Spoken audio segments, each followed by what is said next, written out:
Have you ever considered opening up your own franchise? Do you have what it takes to be a successful franchisee? By the time we're done with you, you'll be ready to negotiate with the hamburglar, you'll be ready to ring the bells for the tacos, maybe even be the colonel of all chicken sandwiches. You're watching Unbillable.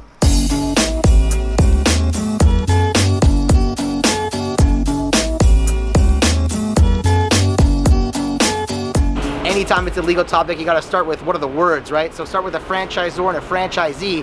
The franchisor is the company, the corporate entity that provides the idea, the business model. The franchisor is the corporate. The franchisee is the person who owns the location, the mom and pop, the regular people that just own this 1 or 2 or 10 or 12 locations. They're the franchisee. Franchisee buys the business model from the franchisor. Let's take a look inside a franchise right now.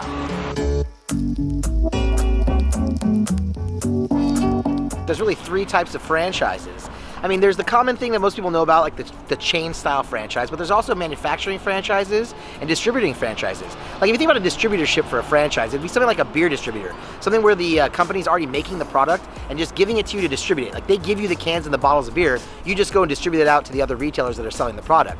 A manufacturing franchise, you actually manufacture the product. Again, they provide you an actual product, but you manufacture it. You do some change to it before it gets to that end retailer. Think of like a Pepsi bottling plant or a Coke bottling plant. They provide you the soda, but you choose whether to put it in a can, a 2-liter bottle, a plastic bottle, a 1-liter bottle. There's a million different choices when it comes to soda, but they provide you the actual liquid and you decide how to manufacture that product before it goes to the retailers. Then of course the last choice, the most common thing we think of is like the chain.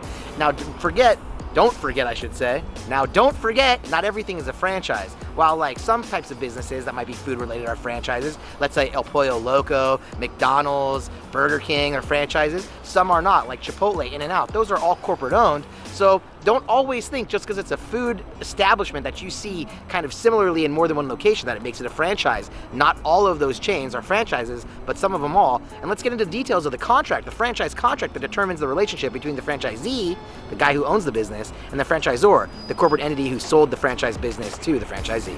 When you go to open a franchise, the most important thing you deal with is the franchise contract. The franchise contract establishes the relationship between the franchisor and the franchisee.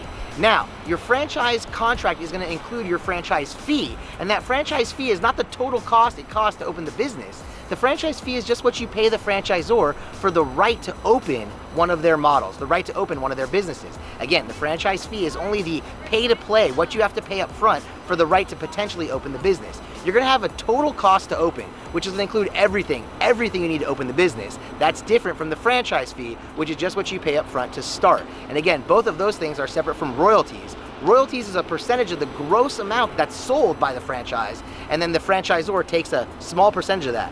For a company like what you see behind me, a franchise location like this, you might have a low franchise fee percentage, like 3 to 5%, but you're probably doing a larger volume of sales. So in the end, the franchisor is still getting their money. But remember, royalties are different, total startup costs are different from just the franchise fee. The franchise fee is what you pay to play, the right to open up the business to start. The next thing you should consider when it comes to your franchise contract is the lease or buying of the land under which the location will be based. In other words, some franchise contracts require you to actually buy the building, buy the ground on which the franchise will be located. Others simply allow you to lease. So pay close attention to that provision in your franchise contract. Make sure you know whether you're going to be a landowner or just a leaser when it comes to your franchise location. All right, like most of you, I got a little excited talking about the types of franchises and cut straight to like beer, soda, and food. But there are a lot of other franchise opportunities besides just things we eat and drink. Of course, you gotta love the fastest growing franchise area workout facilities like what you see behind me. And of course, you have like UPS stores, FedEx stores, things like that are also franchise opportunities. Now, going back to the franchise contract, what you also need to be aware of is some of these contracts require you to be a certain type of business entity. There's 3 general types of business entities, most commonly at least: the sole proprietorship, the LLC, and the corporation. Now, some of your franchise agreements will require you to be a corporation or an LLC or a sole proprietor. Some, on the other hand, will not allow you to be a corporation, LLC, or sole proprietor. So you gotta make sure you read your agreement and then take your own factors into consideration in deciding what's the best business entity for you. Once you determine what best business entity is for you, make sure it's an acceptable form in your franchise agreement. Now remember, when you own a franchise, you kind of have a relationship ongoing during the life of the business with the franchisor. You're gonna buy your materials, your napkins, the wrappers that you use to wrap the food in, things like that from the franchisor. You're gonna be required to use certain colors and designs and models set by the franchisor. And the prices, well, you get to set the prices. Yeah, believe it or not, the franchisor doesn't get to set the prices. If they did, they'd probably run afoul of antitrust laws. So you as the franchisee, you're provided some suggested prices, but not a requirement, not a mandate to use those prices. Now again, you're gonna be required to use their materials in the goods. You're gonna be required to sell, their meat in your hamburger, their bread in your hamburger bun, but you get to set the price, not the franchisor. All right, we just cut that clip and my man Luis asked me, so I can set the own price of my tacos at my taco franchise? And the answer is yes. Again, the prices are not mandated by the franchisor. They give you a suggested price, and you, the franchisee, you can set whatever price you want. Now think about this carefully. If let's say there's 10 or 12 other locations in the same town of the same franchise, and you're the only one selling your tacos at $3 when all the other ones are selling the same taco at $2, the consumers probably aren't gonna keep coming to your taco stand. So again, you get to set your own prices, but be wary and be aware of what the franchise recommends. And then of course, you're the franchisee, you're running your own business, make your own decision, but make it wisely.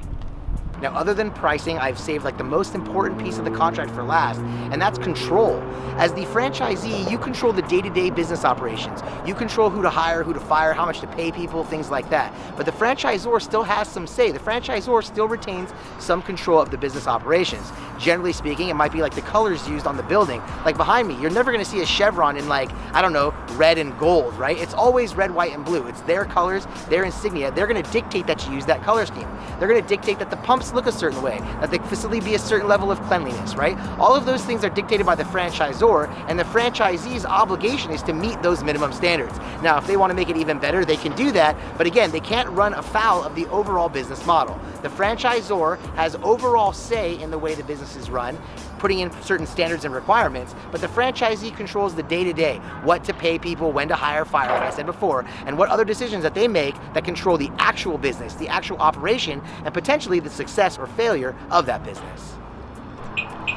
Clients commonly come in and ask me whether opening a franchise is a better opportunity for a first-time business owner. Is opening a franchise better than their unique business idea? And to be honest, I don't have the answer to that question. I can tell you who a franchisor is, who a franchisee is, the different types of franchise, or the key important things to look for in a franchise agreement. But when it comes to whether it's the right first business or the right business for you to own, I can't really answer that question. In fact, if you want to know about my first client and my first case, when my business was sort of in its first times, be sure to click this video below and check it out.